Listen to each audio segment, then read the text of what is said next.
Halo Bapak, Ibu, dan Saudara-saudara yang kasih Tuhan, senang sekali hari ini kita bisa berjumpa lagi. Kita akan bersama-sama merenungkan firman Tuhan, tetapi sebelumnya mari kita berdoa terlebih dahulu. Terima kasih Tuhan untuk setiap penyertaan Tuhan di dalam kehidupan kami. Terima kasih karena Tuhan selalu memegang tangan kami dan menolong kami dalam setiap kehidupan kami. Dan jika sebentar kami akan bersama-sama merenungkan firman Tuhan, kiranya Tuhan memampukan kami untuk mengenal pertolongan dan kasih Tuhan di dalam kehidupan kami. Dan kiranya Tuhan memampukan kami untuk melaksanakan kehendak Tuhan melalui pikiran, perkataan, maupun perbuatan kami. Terima kasih ya Tuhan, di dalam nama Tuhan Yesus kami berdoa, haleluya, amin. Bacaan kita pada hari ini berdasarkan Yeremia pasal 2 ayat 23 hingga ayat yang ke-37. Yeremia pasal 2 ayat 23 hingga ayat yang ke-37 yang berbunyi demikian. Bagaimanakah engkau berani berkata, aku tidak pernah menajiskan diriku, aku tidak pernah mengikuti para Baal. Lihatlah tingkah langkahmu di dalam lembah, ketahuilah apa yang telah kau lakukan, hai unta betina yang ringan kaki yang berlari-lari kian kemari, yang melepaskan diri lari ke padang gurun karena ingin menghirup udara. Siapakah yang dapat menahan nafsunya untuk berjantan? Semua yang mencari dia tidak usah berlelah. Mereka akan menemukannya dalam musim berjantan. Jagalah supaya kakimu jangan tak bersepatu dan supaya rongkonganmu jangan haus. Tetapi engkau berkata, percuma saja, percuma. Sebab aku cinta kepada orang-orang asing, jadi aku mau mengikuti mereka. Seperti malunya pencuri apabila kedapatan, demikianlah malunya kaum Israel, yakni para rajanya, pemukanya, para imamnya, dan nabinya, yang berkata kepada sepotong kayu, engkaulah Bapakku, dan kepada batu, engkaulah yang melahirkan aku. Sungguh mereka membelakangi aku dan tidak menghadapkan mukanya kepadaku. Tetapi pada waktu mereka ditimpa malapetaka, mereka berkata, bangkitlah menyelamatkan kami. Di manakah para allahmu yang kau buat untuk dirimu? Biarlah mereka bangkit jika mereka dapat menyelamatkan engkau pada waktu malapetakamu. Sebab seperti banyaknya kotamu, demikianlah banyaknya para allahmu, hai Yehuda. Mengapakah kamu mau berbantah dengan aku? Kamu sekalian telah mendurhaka kepadaku, demikianlah firman Tuhan.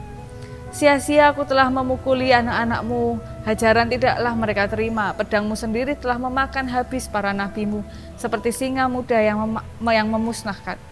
Keturunan apakah kamu ini? Perhatikanlah firman Tuhan. Sudahkah aku menjadi padang gurun bagi Israel atau tanah yang gelap gulita? Maka mengapa umatku berkata, kami sudah bebas, kami tidak mau lagi datang kepadamu? Dapatkah seorang dara melupakan perhiasannya, atau seorang pengantin perempuan melupakan ikat pinggangnya? Tetapi umatku melupakan aku sejak waktu yang tidak terbilang lamanya. Alangkah baiknya engkau mengatur jalanmu untuk mencari percintaan. Sebab itu juga engkau membinasakan segala jalanmu kepada kejahatan. Sampai-sampai pada bajumu terdapat darah orang-orang miskin yang tidak bersalah. Bukan waktu mereka membongkar untuk mencuri kau dapati mereka. Meskipun semuanya itu demikian engkau berkata, aku tidak bersalah. Memang murkamu telah meninggalkan aku. Sesungguhnya aku akan membawa engkau ke pengadilan, oleh karena engkau berkata, aku tidak berdosa. Alangkah ringannya kau pandang untuk mengubah tingkah langkahmu. Juga karena Mesir engkau akan menjadi malu, sama seperti engkau telah menjadi malu karena Asyur. Dari sana pun juga engkau akan keluar dengan mengangkat tanganmu, sebab Tuhan telah menolak mereka yang telah kau percayai, dan engkau tidak akan berhasil dengan mereka. Demikianlah pembacaan firman Tuhan. Sungguh berbahagia kita yang diberikan kesempatan untuk mendengarkan, merenungkan, memelihara, bahkan diberikan kekuatan oleh Tuhan untuk melaksanakannya di dalam kehidupan sehari-hari. Haleluya. Bapak, Ibu, dan saudara-saudari yang dikasih Tuhan, bukan baru-baru ini ya, cukup sering saya melihat meme atau sindiran-sindiran atau kutipan-kutipan dari chatting yang membahas tentang teman yang datang ketika butuh saja. Jadi sudah lama tidak pernah menghubungi, sudah lama tidak pernah ada kontak, sudah lama tidak ada relasi yang dekat, tetapi tiba-tiba ada chat, oh halo gimana kabarnya dan lain-lain, ini aku lagi butuh uang, boleh nggak minjemin aku uang? Jadi nggak ada hujan, nggak ada angin, tiba-tiba teman yang sudah berpuluh-puluh tahun tidak ada kabarnya datang lagi untuk meminjam uang. Dan itu banyak sekali di media sosial tentang orang-orang yang datang ketika ada butuhnya saja. Nah, Bapak Ibu dan saudara-saudara yang kasih Tuhan, bagaimana perasaan Bapak Ibu ketika memiliki teman atau saudara yang datang kalau ada butuhnya saja?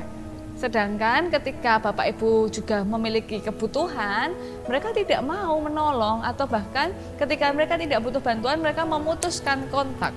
Bagaimana rasanya seperti itu? Nah, ini kita baru saja membaca bagaimana bangsa Israel itu datang kepada Tuhan dengan tidak tahu malunya ketika mereka sungguh-sungguh membutuhkan bantuan Tuhan. Kali ini Tuhan berbicara kepada Yeremia tentang apa penyebab murka Tuhan kepada bangsa Israel. Yang pertama sudah jelas bahwa bangsa Israel itu bersikap tidak setia. Tadi kan dibahas ya, seperti unta yang berlarian ke sana sini, mereka menyukai orang asing, maksudnya tentu berhala-berhalanya orang asing ya, bukan hanya jatuh cinta kepada orang asing, tapi juga ikut terhadap berhala-berhala atau baal-baalnya orang asing. Mereka tidak setia, dan ini cerita lama, cerita klasik. Bangsa Israel dicintai Tuhan, dikasihi Tuhan, tetapi tidak setia kepada Tuhan. Ini sudah ada dari awal mula kisah ini, bahkan dari jauh sebelum nabi-nabi sudah ada cerita. Sejak Musa saja sudah ada cerita tentang bangsa yang tidak setia kepada Tuhan, yaitu bangsa Israel. Nah, ini yang pertama, tahu sudah lama sekali mereka tidak setia pada bangsa Israel. Yang kedua, mereka tidak mau hidup seturut dengan kehendak Tuhan, dan bahkan merasa bahwa hidup seturut kehendak Tuhan adalah sebuah kekangan. Ya, mengikuti aturannya Tuhan itu sangat mengikat, sangat membuat saya terkekang, saya nggak mau, saya mau menghirup udara bebas. Bahkan Tuhan kan bilang, sejak kapan saya ini jadi sebuah kegelapan sehingga mereka ingin pergi dari hadapanku, mereka ingin bebas. Ini di ayat yang ke-31.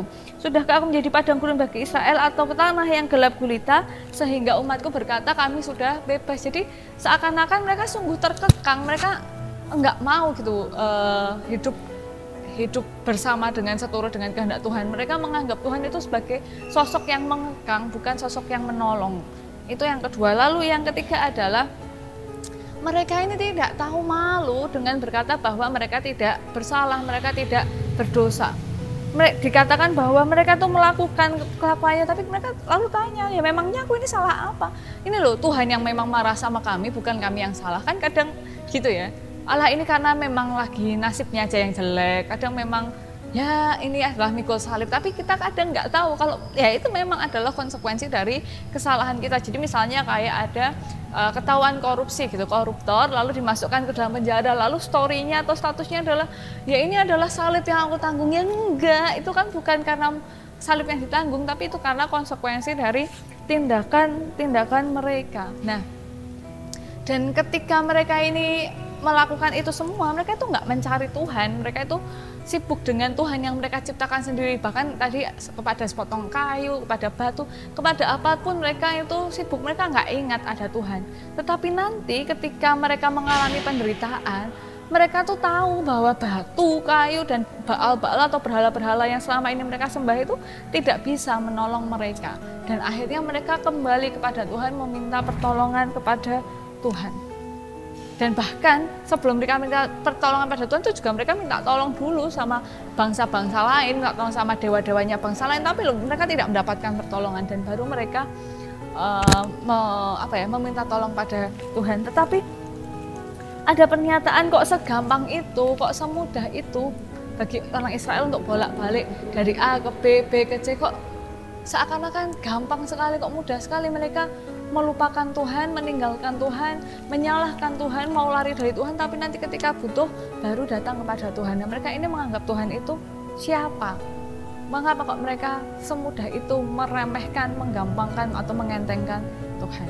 Nah, hari ini kita kembali diingatkan Bapak Ibu bahwa Tuhan itu memang baik, Tuhan itu memang selalu ada bagi kita, Tuhan itu selalu menolong kita, Tuhan itu memberikan keselamatan bagi kita, Tuhan itu penuh dengan kasih, Tuhan itu pemurah dan lain-lain. Tapi itu bukan alasan bagi kita untuk menggampangkan Tuhan, meremehkan Tuhan, mengentengkan Tuhan, bahwa ya nggak apa-apa, nanti aku lari-lari, aku kesana kesini, nanti kalau aku bertobat juga Tuhan pasti mengampuni. Itu kan kita meremehkan Tuhan. Itu seakan-akan kita punya pasangan, terus kita menganggap bahwa ya walaupun aku selingkuh, walaupun aku tidak mengasihi dia dengan sungguh-sungguh, walaupun aku nggak setia, walaupun aku nggak perhatian, walaupun aku tidak bersamanya, dia nanti akan memaafkan kalau aku ini pulang. Nah itu kan sangat egois. Kalau kita kenal teman yang seperti itu ya, jadi kok sudah punya pasangan lalu dia selingkuh bolak-balik, dia merasa bahwa nanti pasti pasanganku memaafkan. Dia nggak pernah melakukan tanggung jawabnya sebagai pasangan gitu. Dia nggak mau hidup bersama, tidak mau berbagi beban dan tanggung jawab. Tapi nanti ketika ada butuhnya, ada kesulitan dalam hidupnya, dia kembali ke pasangannya, minta maaf dan dia yakin bahwa akan dimaafkan. Nah, kalau kita punya teman atau saudara seperti itu kan, ya kok jengkeli banget, jadi orang kok tidak tahu diri gitu kan, tidak tahu diuntung. Tetapi ini menjadi mengingatkan kita bahwa mari kita menjadi orang-orang yang sadar benar siapa Tuhan di hadapan kita dan memperlakukan Tuhan sebagaimana Tuhan itu seharusnya diperlakukan. Ya jangan ketika ada butuhnya saja kita kemudian datang kepada Tuhan. Ketika kita menderita, ketika tidak ada jalan lain baru kita datang kepada Tuhan. Padahal ketika harus melaksanakan tanggung jawab sebagai anak-anak Tuhan, kita merasa terkekang, aduh ya ampun tadi wong Kristen kok enak banget. Aduh kok kabeh-kabeh kok salah dan lain-lain. Tapi ketika butuh pertolongan baru ya Tuhan, aku ini adalah anak Tuhan, aku adalah domba Tuhan, tolong ditolong. Nah, dia mengingatkan kepada kita, mari memperlakukan Tuhan, menghormati Tuhan, mengasihi Tuhan sebagaimana Tuhan seharusnya diperlakukan ataupun dikasihi. Ya, mari kita berdoa. Sungguh bersyukur Tuhan, kami memiliki Tuhan yang begitu baik, Tuhan yang begitu mengasihi kami, Tuhan yang tidak meninggalkan kami. Dan kiranya Tuhan memampukan kami juga untuk selalu mengasihi Tuhan, menghormati Tuhan sebagaimana mestinya kami mengasihi Tuhan yang telah menolong kami. Terima kasih ya Tuhan, di dalam nama Tuhan Yesus kami berdoa, haleluya, amin. Ya, demikian yang dapat saya sampaikan, kiranya dapat menjadi hal yang baik bagi kita semua, dan tetap jaga kesehatan, tetap jaga kondisi. Sampai jumpa di pertemuan yang berikutnya, Tuhan memberkati. Sampai jumpa.